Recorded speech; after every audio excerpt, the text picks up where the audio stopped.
ओम नमो भगवते वासुदेवाय। ओम नमो भगवते वासुदेवाय।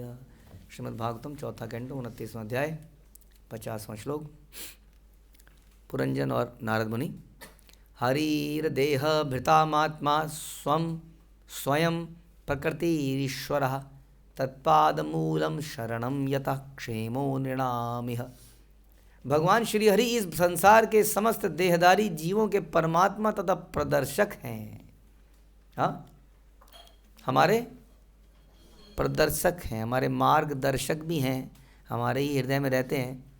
लेकिन कई बार कितने लोग हमें राय देते हैं, नहीं? आसपास के लोग, मित्र लोग, दोस्त लोग, माता पिता देते हैं कि नहीं? हम सुनते हैं उसको?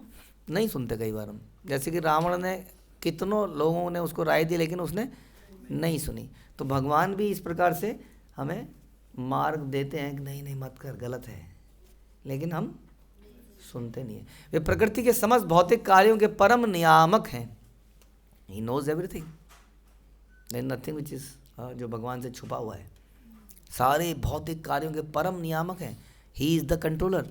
फिर मुझे गलत काम करने के लिए क्यों नहीं रोका हे भगवान?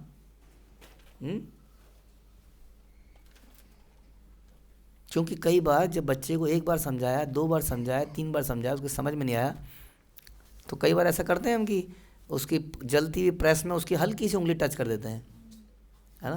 तो जलता है वो। तो कोई कहे भगवान, माता, मम्मी क्या किया है? क्यों किया? उसका हाथ क्यों जलाया हमने? क्योंकि वो पूरा हाथ जला लेता नहीं था। उसका हाथ जलाया। आप लोग तब फिर हल्का सा जलाते हैं ना, इतना वो हल्की सी प्रेस भगवान का वही है वो। हाँ, तो कारण ये है कि ना आपका कुछ होने वाला तो वैसे ही नहीं है। एक तो बना आपको ऐसा दिया ना, हाँ, जैसे यादव, कुछ हो सकता है हमारा? ना, नित्य है भैया, कुछ नहीं हो सकता हमारा। कोई कुछ नहीं बिगाड़ सकता हमारा कभी भी। तो इसके लिए फिर आपको पहले एक सटल बॉडी देनी पड़ती है। हाँ, शरीर देना पड़ता है आपको, सटल बॉडी देनी पड़ती है ताकि आप समझो इस बात को कि आप ये शरीर हो।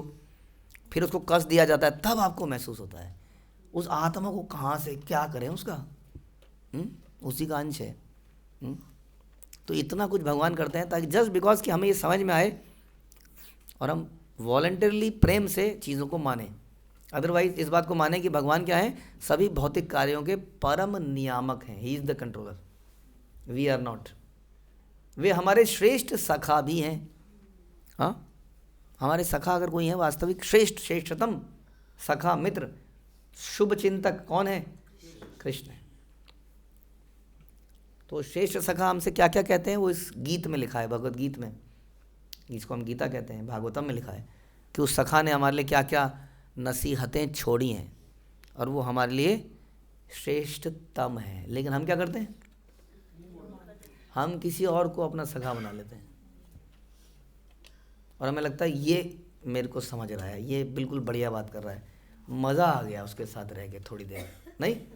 और उन व्यक्ति के साथ रहे, वो लेक्चर पिलाता रहा, पता नहीं चमचा है क्या प्रभु जी का, चमचा है क्या, अभी लेक्चर हो रहा है क्या। हाँ, कई बार कुछ बच्चा, कोई अगर कोई भक्ति में आगे बढ़ना भी चाहे, लाइक प्रहलाद, तो दूसरे असुर गण उसको छेड़ते हैं, है ना? और समझा वो हमारा श्रेष्ठ मित्र था, लेकिन हमने समझा ही नहीं। असुरगण भी समझ गए थे प्रहलाद महाराज की बात, सोचिए। लेकिन हम किसी को सखा बना लेते हैं, उस कृष्ण को नहीं। अतः प्रत्येक व्यक्ति को उनके चरण कमलों की शरण ग्रहण करनी चाहिए। प्रत्येक व्यक्ति को करना चाहिए। आपने कहा हाँ, I don't believe in this, I don't believe in ISKCON, I don't believe in this. It's just like कोई व्यक्ति अपने पिताजी को बोले I don't believe that you my father, तो आपके बिलीव करने से थोड़ी कोई फादर बनेगा, वो तो है आपका पिता। और ख़ास तौर पर यहाँ बता रहे हैं कि वो हैं हमारे श्रेष्ठ शुभचिंतक, है कि नहीं है? कैसे हैं?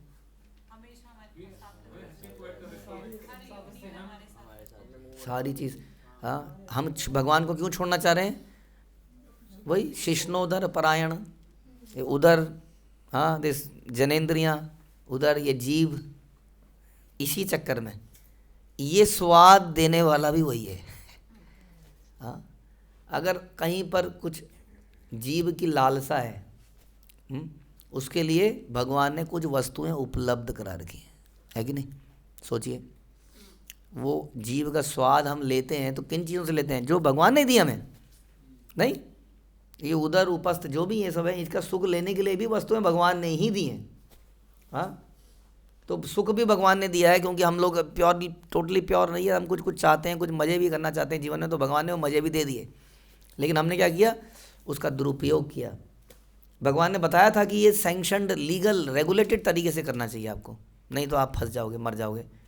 इसलिए देखिए, भगवान ने हर गलत काम के साथ उसका बड़ा भयानक उसका रिएक्शन रखा है। हाँ, आदमी शराब पीता है, इलिसिट सेक्स करता है, सबसे भयंकर बीमारियां हैं। इसलिए गलत कुछ करोगे तो दंड जरूर मिलेगा, क्या करिए। हाँ, लेकिन अगर उसी चीज़ को रेगुलेटेड तरीके से करोगे, हाँ, रेगुलेटेड तरीके से करते हैं हम, भगवान को ऑफर करके प्रसाद पाते हैं, हाँ, विवाह के बंधन में बनते हैं, we are not like just dog and bitch. तो क्या होता है? That is called regulated. उससे उस आनंद का भी प्राप्त कर सकते हो और धीरे धीरे उससे मुक्त होकर भगवान के पास भी जा सकते हो। हाँ, you can get liberated from this lower taste. लेकिन इसलिए कह रहे हैं, ऐसा करने से जीवन कल्याणमय हो जाता है। डोंट बिलीव इन शास्त्र।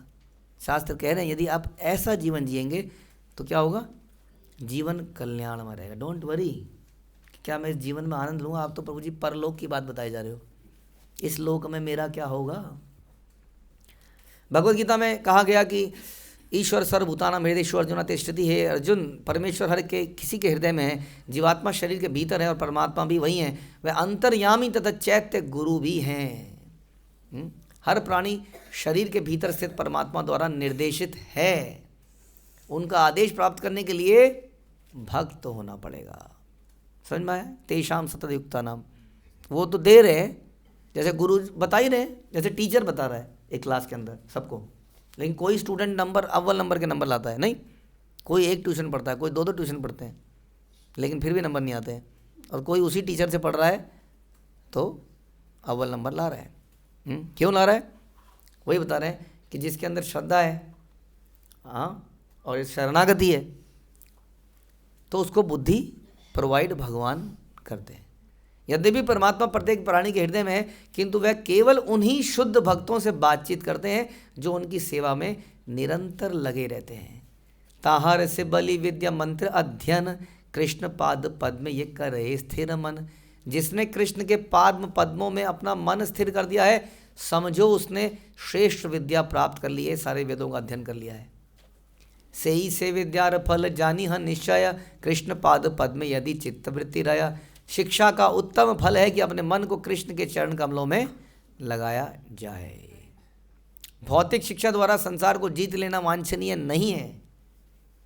यदि मनुष्य अपने को भक्ति में लगाता है तो उसकी शिक्षा सार्थक है। शिक्षा का उद्देश्य कृष्ण तथा उनकी भक्ति को समझना है।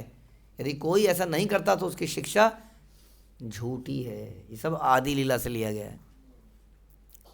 सुसंस्कृत, शिक्षित, सक्रिय तथा धार्मिक होने का अर्थ है कृष्ण के लिए स्वाभाविक प्रेम उत्पन्न करना। प्रत्येक व्यक्ति कृष्ण के लिए प्रच्छन्न प्रेम रखता है, हाँ, छुपा हुआ है। उसे संस्कृति तथा शिक्षा द्वारा जागृत करना चाहिए। यही कृष्ण भावनामृत का उद्देश्य है।